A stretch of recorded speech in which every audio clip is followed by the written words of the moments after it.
Hello, everybody, and welcome to Carl and Heather Present, the podcast where we talk about how to be married to someone who is nothing like you.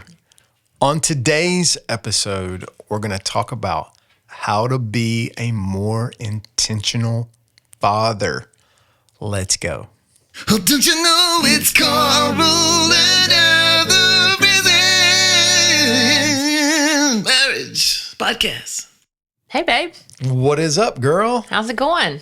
It's going great. I like that sweatshirt. It's a Lee University sweatshirt. It was given to me by my son for Christmas. Go Flames. Why do you say Lee University? Yes. Why did he give me this shirt? Yes. It's because that's where he goes to college. Yeah. It's in fabulous Cleveland, Tennessee. The podcast is not necessarily brought to you by Lee University. That's a good idea, though. Lee, if you're listening, you want to throw some cheddar this way, we'll be happy to take it. Spread some cheese on these In the form crackers. of a scholarship, or I don't know. We get in trouble if we say that.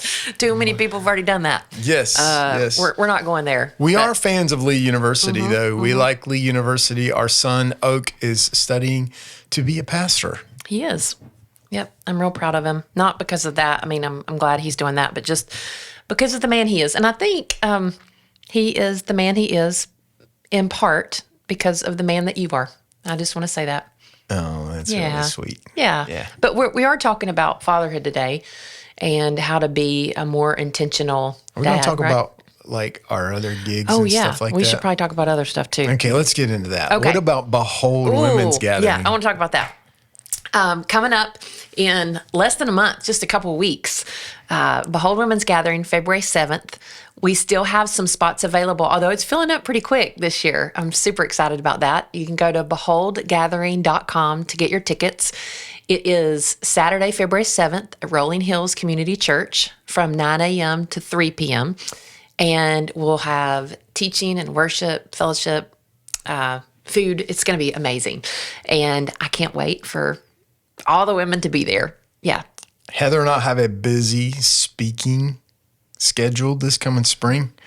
We're speaking a bunch. Yep. Weekend to Remember, we're speaking at Weekend to Remember in Tulsa, Oklahoma, Lake Tahoe. What state is Lake Tahoe in? Nevada. Nevada. Right? Yep, I think Yeah. you're right. Appleton, Wisconsin.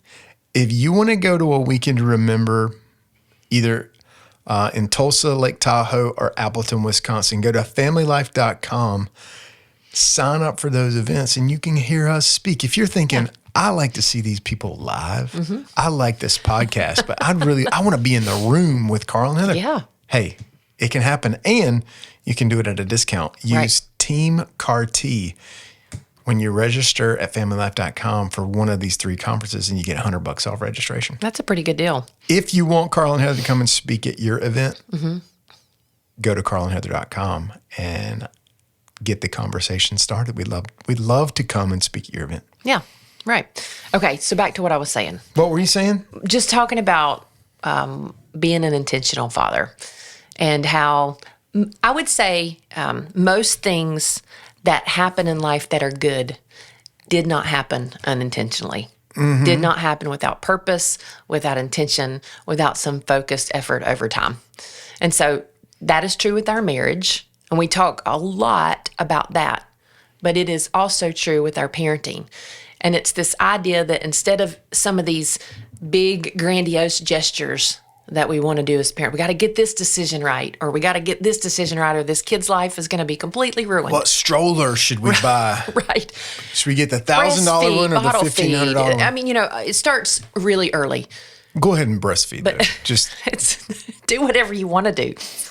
But what we believe If you love is your kid, that you'll breastfeed. intentional steps over time, that's what matters. And so we want to talk about some intentional things that you feel are important in fatherhood. And so let's jump into the conversation. Tell us your thoughts. As a dad of 4 boys, if people who are new to the podcast don't know, tell us about your We children. have 4 teenage boys. Oak is 19, Ezra is 17, Abe is 16, and Ike is 14.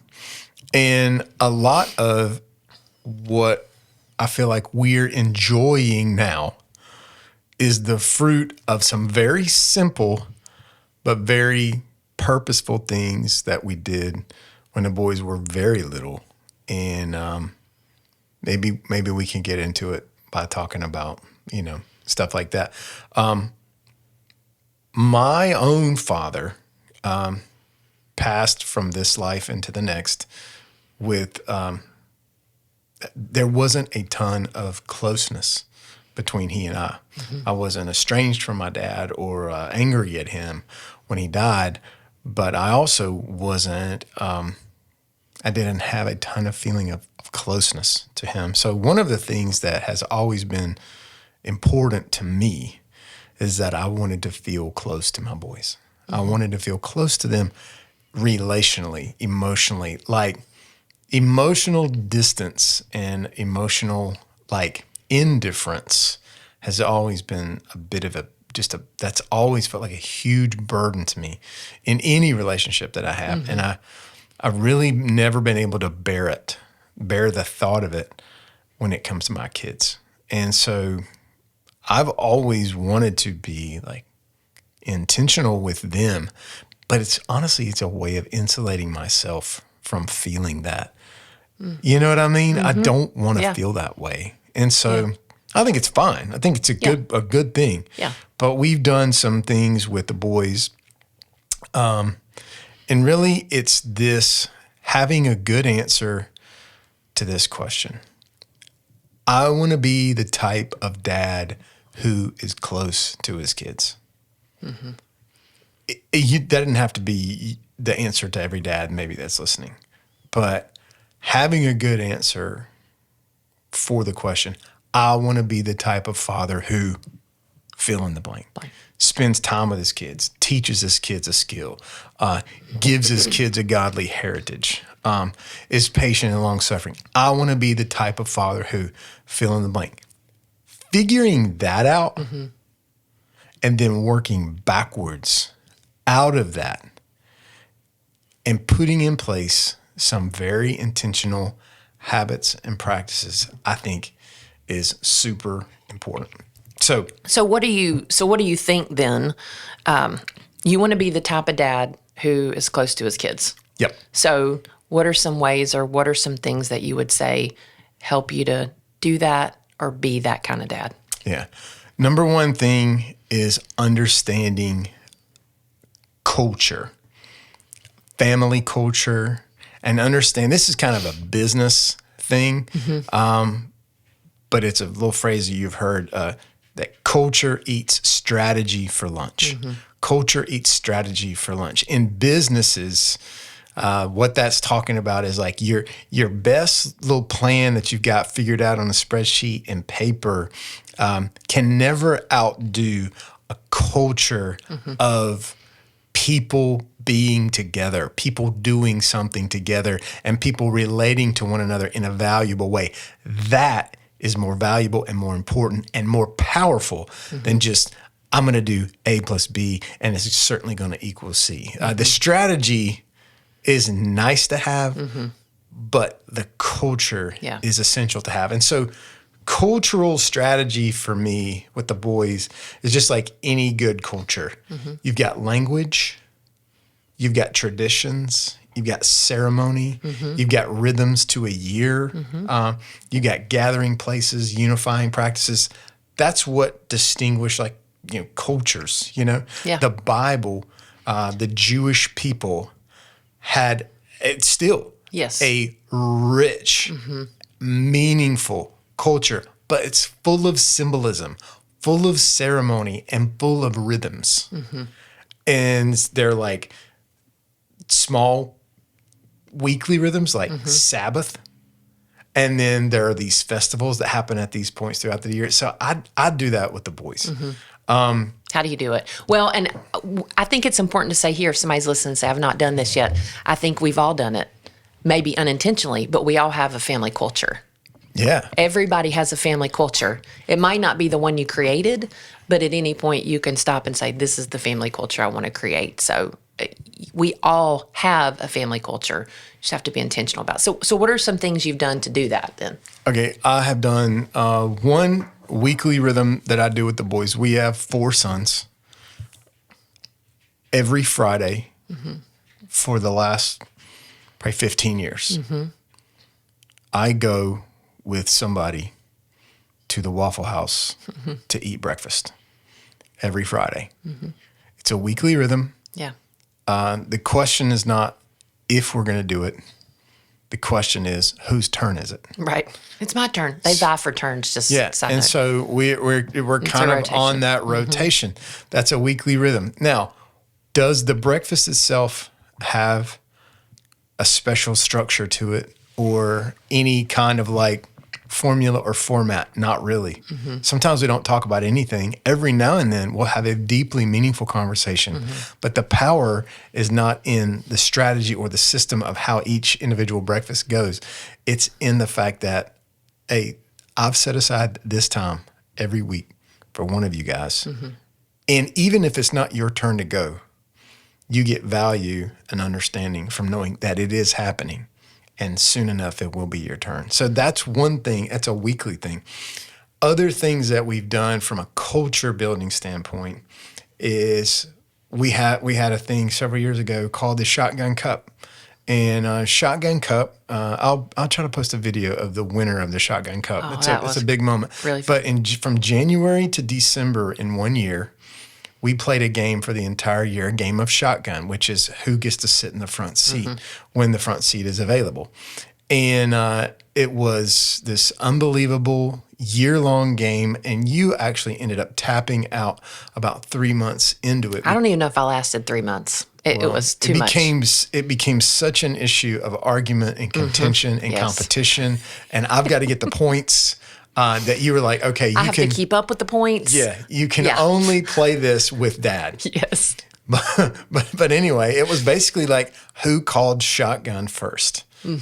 But I had a note in my phone and I kept up with who had points. And the winner of the Shotgun Cup at the end of the year was going to receive $50.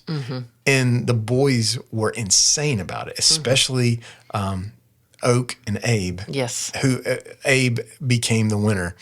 I will post the video of the winner of the Shotgun Cup. But having things like that, it doesn't have to be every year, but throughout the course of a childhood is meaningful. Last thing on doing something intentional with the boys was 10-year-old trip. Each of the boys turned 10 and I told them, hey, when you turn 10, you can pick anywhere in the U.S. that you want to go to, and it'll be a trip we can go to with just you and me. Now, that was our thing. That was what we were able to do. It can be imagined and invented in any way. Sure. And it's no perfect way to do it. It's just that you put it on the calendar, put back the money for it, put back the time for it, and make it happen. For example, Ike turned 10 during COVID-19. It didn't happen that year. It didn't happen that year. We couldn't go anywhere. We pivoted and we adjusted.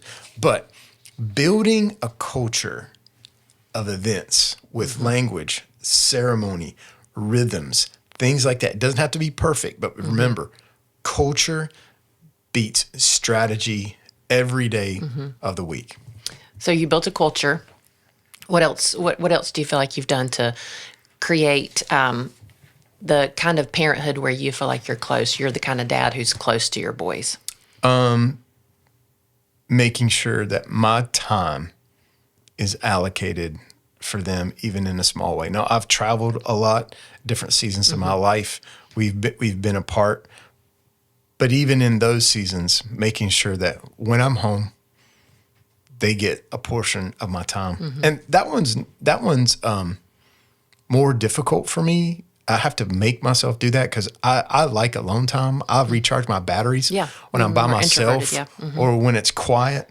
But I would say this to myself and to dads: the only thing that you should prioritize giving your kids.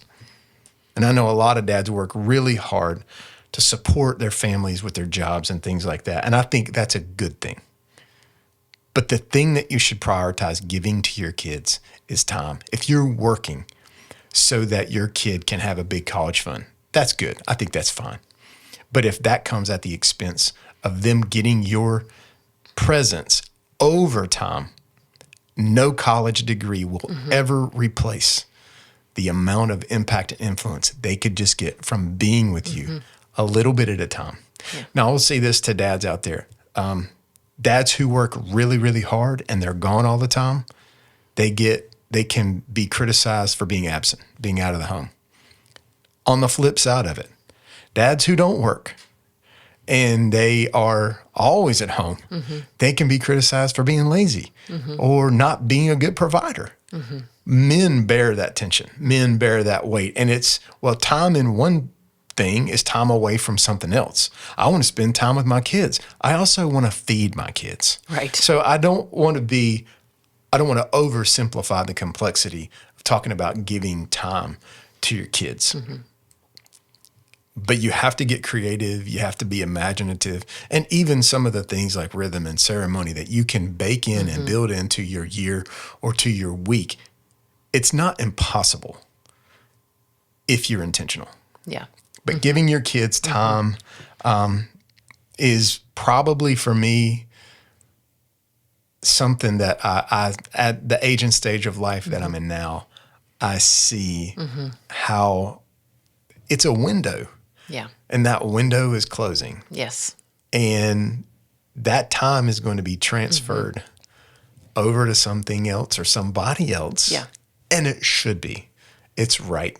But to have impact on your kids, in my case, on my sons, I can't give them enough money or enough resources or enough cool clothes or enough, things that they may see value. I can't give them enough of those things to make up for the amount of time that they need with me. So if you're going to pick one or the other, pick investing time. That's an intentional thing. Yeah. Have you always, has that always, you said it's challenging for you, but have there been seasons where it's been more challenging, and have you ever had to recalibrate? It's not been an up and to the right. Like, my kids were born and then I've consistently invested time with them throughout. Have there been seasons where you've said, gosh, this is more challenging because of age and stage for them, or even your season of life, or times where you've had to stop and say, whoa, I'm not spending enough time with my kids. I have to kind of check that and assess it. Yeah. Seasonal experiences, going through things like I've been, if I'm emotionally low, there have been times when I've gone through things, circumstances when my mental health is not what it could be, even for me. But the corresponding symptom, if I have poor mental health, if I'm going through a season where I'm blue, then I don't want to be with anybody. And I don't have a lot to give. And I remember I had gone through a complicated and conflict-filled job change. It was my birthday, and it was Abe's birthday. And 2 days apart. Yeah. My birthday is August 8th. Please send all gift cards to hi@crawlingheather.com. My birthday is August 8th. Abe's birthday is August 6th. And I had lost a job like the week before it, like August 5th. I don't know, but it was it was not a good time. Yeah. And Abe was like, Dad, we've got that camping trip planned. Yeah. We're still going camping, aren't we? Yeah. And I was like, oh, God. And it was Abe and 4 of his buddies, little middle school boys. Right. And we were all going tent camping for 2 nights. Yeah. In August. In Middle Tennessee, which if you're not from here, it is blazing hot. Yeah, it's not pleasant sleeping. But I remember thinking, I do not want to do this. This is the worst time ever to go camping. And those boys, God bless them, they're good boys. They're really sweet boys. None of them are going to end up in prison or being criminals or anything like that. But they're also middle school boys. Yeah. I got to be honest with you. I hated being there. I I hated their stupid games and their dumb words that they skibbity used and 6-7 this. I hated every second of it. And I was so mad about it. Yeah. I'm sure I was a terrible dad on that camping trip. I'm sure of it. And I was yelling at other people's kids. And I didn't want to do it. I still, if you told me tomorrow, hey, you gotta do that again, I'd be like, I'm not doing it this time. Yeah. So I have this internal wrestle. I think the thing that I would encourage, men to do is to say, look, there are going to be times when there just isn't enough time. Yeah. There isn't enough time.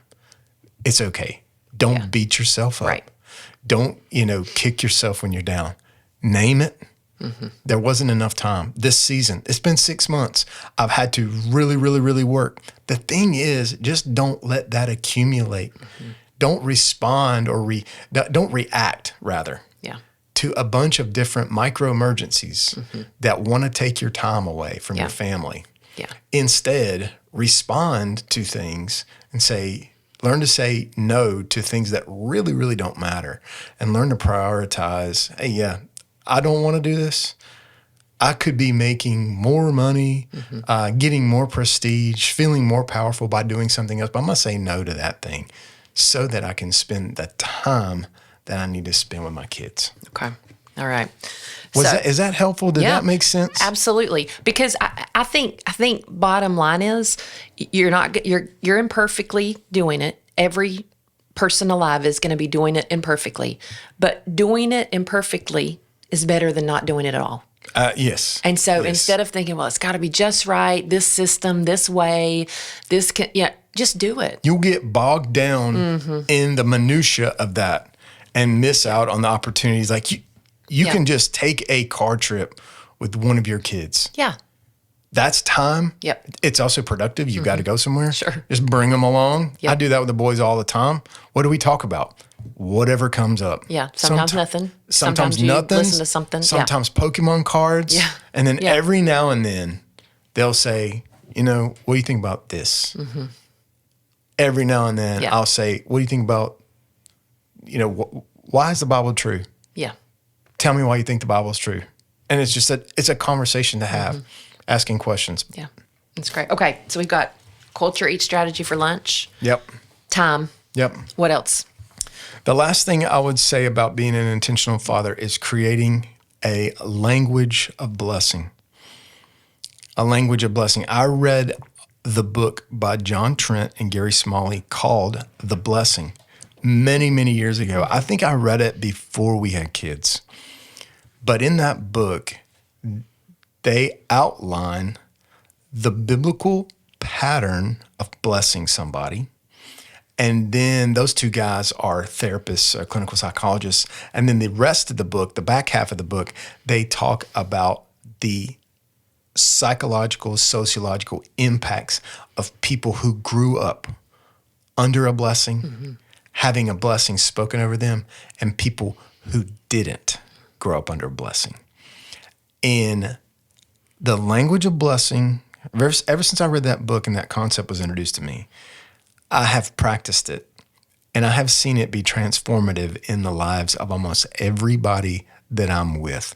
When you speak a blessing in this way over somebody's life, and you have a language of blessing that you use to interact with people, it's like a magic trick. I don't know how it happens, but I do know that it happens. I do know that words build worlds.